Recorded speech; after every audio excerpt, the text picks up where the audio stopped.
mulata. Caminas. Ay, mamita, caminando. Caminas. Dale un poquito para acá. Caminas.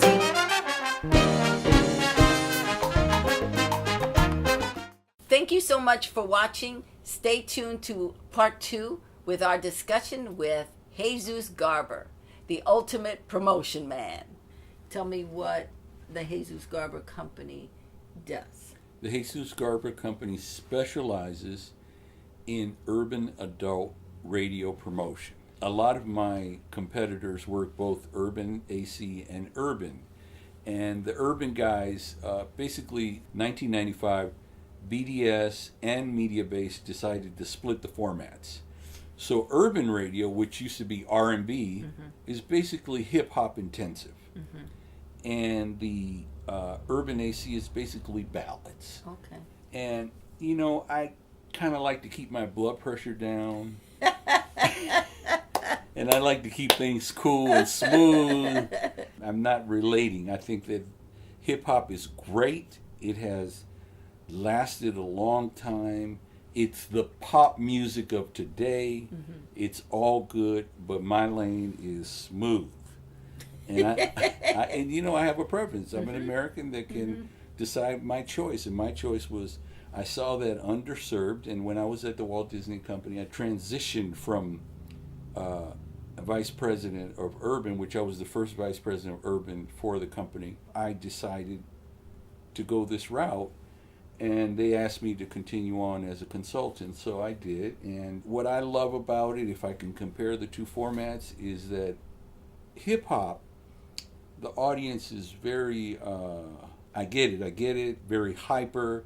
It's kind of like if I were to compare it to a man and a woman. Men are kind of like microwaves. Push the button, done. And that's what hip-hop is. It's like, go, go, go, we're popping, we're rolling, we're bouncing, it's all good. And that's great. But to me, it's a disservice to the art, because I'm pro-artist, and I love songs, and I want them to be around a long time. So I made a wise choice going with urban AC, because urban AC is like a woman, which would you call a crock pot. In a complimentary manner. Takes a long time to heat slow, up. But when it's done, it's delicious. Yes, Lord have mercy. So I've had songs that have lasted 18 months on the chart because the audience loved the song so much. Where if you take a big name hip hop artist, they can literally go through a whole album in 6 months. And that audience is saying, I love you, but give me some more. Something else, right. Give me something fresh, because I'm really impatient. I'm working on bouncing, moving. I don't have time for waiting. I got to keep it moving. And I like the smooth part. I like the song. It's beautiful. It touches my heart. It's romantic. It's inspiring. It makes me smile. So, you know, that's why I'm in that lane. I love hip-hop. I love the grooves. There's certain songs I just absolutely love. But at the same time, for me professionally, I'm glad that I chose urban adult. So you have been consistent in promotions for 44 years. Yeah. That is phenomenal. It's a blessing. You know, in the time that I worked at Motown, I really, you know, I tell people when you say the analogy of really love what you're doing, I thought they were dumb. And the only reason I thought they were dumb is because they were paying me. I would have showed up for free. I mean, to be around Jermaine and Rick and Tina and Well, you were with history. I can pinch myself. I know I'm blessed. I remember the day I'm in the hallway and Barry Gordy's walking down towards me with 3 other people following him. And he said, "How you doing, Jesus?" I thought I died and went to heaven. Whew. That was a moment for me. Wow. I mean, he acknowledged me. Wow. Who in the business, you talked about Gerald, you just talked about Barry Gordy. If you had to say one person made the biggest difference in your life as a record man and as a man of God, who would that person be that was in the record business? Gerald Busby. Hands down. You know, in describing Gerald, he was our Tony Robbins. Yes, he was. He made you see the potential within yourself and how to evolve and grow. So he was such a force in nature. I love him, but I will tell you this. In retrospect, as kind as he was and helped me along every step, you know, and I have to give Clarence Avant a lot of credit too, because he really was always a straight shooter and a great friend and someone I admire and respect and has done a lot and seen a lot. And, you know, there should be a book about him that is required reading in every business school because he has been involved in so many great things. But with Gerald, I can say I gave him a real nice repayment. Gerald was the hottest label at MCA. He had an incredible opportunity to make that label hot, and there was a gentleman by the name of Irving Azoff. Yes. Irving let Gerald do his magic. He didn't say, Gerald, you got to run through hoops, because I have to tell you, you know, the truth is, if you work in black music, John McClain, I have to quote him, he said it's like working, you're working under freedom under the installment program. I mean, John is one of the funniest people I ever met and a great guy. And he was right. And, you know, if you compare the budgets that would go to the pop department would get a 300 train load of goodies. Go make it happen. And the urban department would get a book of matches and say, now use each match to make it hot. Make it hot. So disproportionately, the budgets were not right. So here comes Irving Azoff and says, Gerald, just make it hot. I don't care. Just do what you got to do. If you really believe in it, I believe in you. Spend the money. Wow. Never happened to a black person in the music business ever since. So it was amazing because it was the same mentality that Neil Bogart had at Casablanca's, which was, nothing's off the table, get my records. And the only last person that had the guts, the chutzpah to do that, was Jimmy Iovine at Interscope. He's like, whatever you got to do, don't tell me about it, just make it happen. I love those kind of people because, you know, if you want to get in entertainment, the record business, it's a gamble. And if you want to hedge your bet, that's the reason. You got to have that. But with respect to Gerald, it was so hot at MCA and they wanted to reward him. So they were going to reactivate a label called Uni, which is Universal. And Gerald had me take a meeting with him and Irving Azoff about me leaving A&M to be the vice president and general manager to start that company. And boy, was that a tempting opportunity. And Gerald was going to end up going over and whatever. And so I was really thinking about it. And at that time, Herb Alpert and Jerry Moss did something that was amazing. They loaned me the down payment for my house. And I really was, my head was spinning. Oh my God, I'm going to be a homeowner. Here it is, this Mexican that lives in Inglewood, going to have a chance to buy a house because these nice people believe in what and appreciate what I'm doing for their company. Wow. And so Herb and Jerry heard about it, but then they made me a vice president. And what was interesting is that Herb Alpert said something to me that really just had my head spinning. He saw me about to leave the lot and he stops me and he said, I'm so glad you're going to be staying with us because you belong here. And I have to tell you something. He says, you have the kind of spirit that reminds me of Jerry and I when we built this company. And I can't say that for the rest of the people here. Wow. It's like he just shot me. Wow. I'm yours, I'm here. So I had to tell Gerald and Irving I'm staying. And Gerald's like, why are you staying? This. Well, the good thing for Gerald, because I didn't take that job, was he, MCA, ended up acquiring Motown. And Mr. Gordy wanted that there was a 10% minority ownership. And Clarence Avant negotiated that, and Gerald got it, right? Gerald got it. Yes. And Mr. Gordy had sold the company for $61 million, which actually broke my heart, because I'm looking at Variety the next day. A Sylvester Stallone movie went over budget for $63 million. I said, how do you compare a Sylvester Stallone movie or any movie? I love Sylvester. With Motown. Unbelievable. So anyway, the good thing is that Gerald ended up being able to sell Motown again later for $335 million, and so that meant he got $35 million.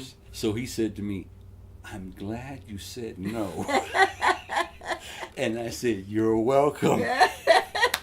And that's, I give that glory and credit to God, because that was divine. And it worked out for me at A&M, and it worked out for him. And it was just a blessing. But I wanted to go back to an earlier question that you said about, we talked about streaming and the difference and all that. And why would someone need a big record company today? Okay, here's my answer to all those would-be artists, writers, and all that. The record company is basically a bank. And if they believe in you, they will spend the money to market and promote your product at radio, at the internet, publicity, support your tour, live shows, the whole thing. You need that. And most people are underprepared. They think, I've seen superstar artists that will leave a label, have a beautiful recording studio in their garage, and say, oh man, I just cut a hit. Great. You send your record, ship it to all the radio stations. Unless you have someone speaking for you, their language, they're not going to play it. Michael Jackson can come back today. If they don't hire a promotion person, or Prince, our biggest artist, you're not going to get anything. They'll listen to it and say, oh yeah, it sounds great, but nothing will happen. I want you to tell that artist out there who is trying to get in the business, trying to get a record, what are maybe 3 things they need to know before they jump into the pool? First of all, the entertainment business, regardless of what facet it is, it's for serious people. So if you're just playing at it, or if you think you're just going to shoot a little high 8, video with a bunch of girls in bikinis at the pool, and you're just trying to get over, you're wasting your time. But if you're serious about the songs you write from your heart, the songs you sing and perform, and you really want to do this, and really, if you're a young person, if you catch a hit, you're going to be singing that song in front of people all over the world. Think about it for the next 50 years. So at the end of the day, what you need is, you need to be real with yourself, and then you need a team. People say, who speaks for you? We don't want to hear you. We want to know who speaks for you. Who is your manager? Who is your lawyer? Those are the first 2 people you gotta have. You're not going to get an agent till your record is in top 10 or number 1, because agents are not interested in wasting their time. And the bulk of your money today will be through live shows. So you got to have a hit. So you got to have a team, a brain trust that is there soundly for you. You cannot do it all yourself. It is impossible, because you can't manage the schedules and the meetings, and you got to be the artist. You got to be creative, and creative people, if you want to be successful, you got to be happy. You got to be chilled. You got to be in a good state of mind, a good frame of mind, where you're calm and you allow those thoughts and words to come to you. I mean, Dizzy Gillespie wrote Night in Tunisia in 1940 on a napkin on top of a garbage can. Biggest song for him. song's 80 years old, still produces $500,000 in publishing today. It comes to you when you are in that mode. You can't be like, oh, I got to go to this meeting and you're torn. Everybody's a specialist, but get the right manager, get the right lawyer that are giving you the correct advice, and they are the foundation of your team, because you got to have a team. What's the best advice you ever got?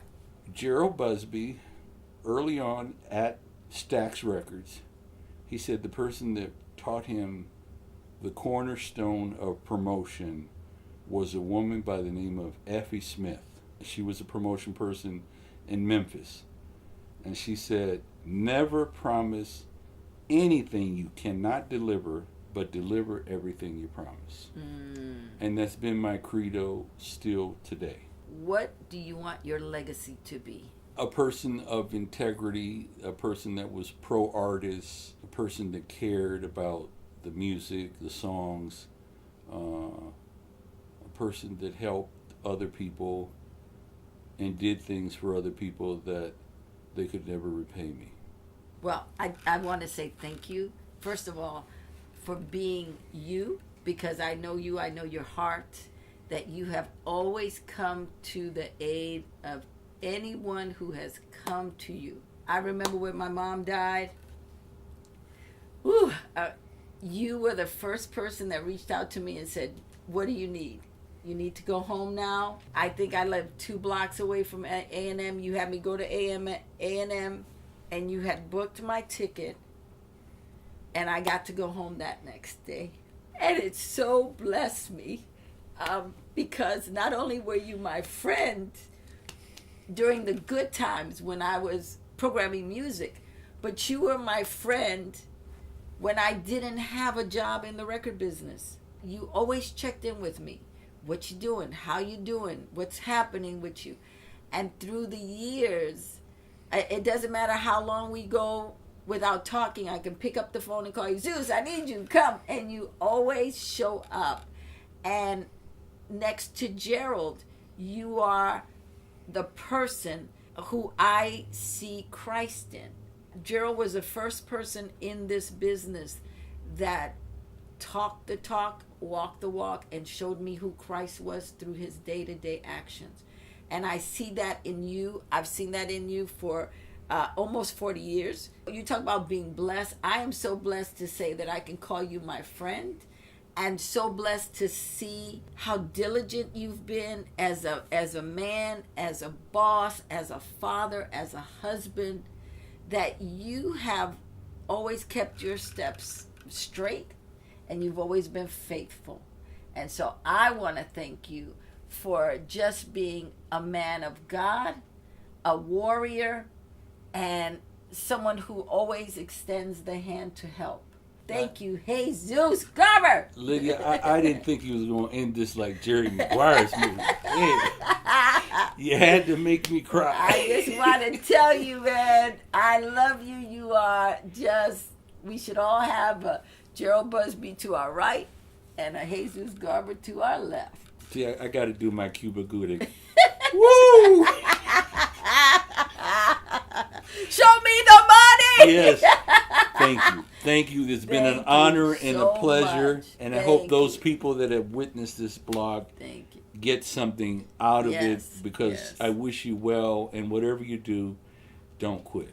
That's it for me today. Thank you so much for joining us. If you enjoyed what you watched, please share it with your friends, your neighbors, your enemies. I don't care. Just share it.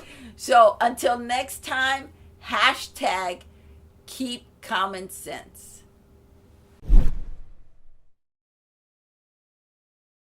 So tell me your favorite quote. My favorite quote is, great spirits have always encountered violent opposition from mediocre minds. Albert Einstein.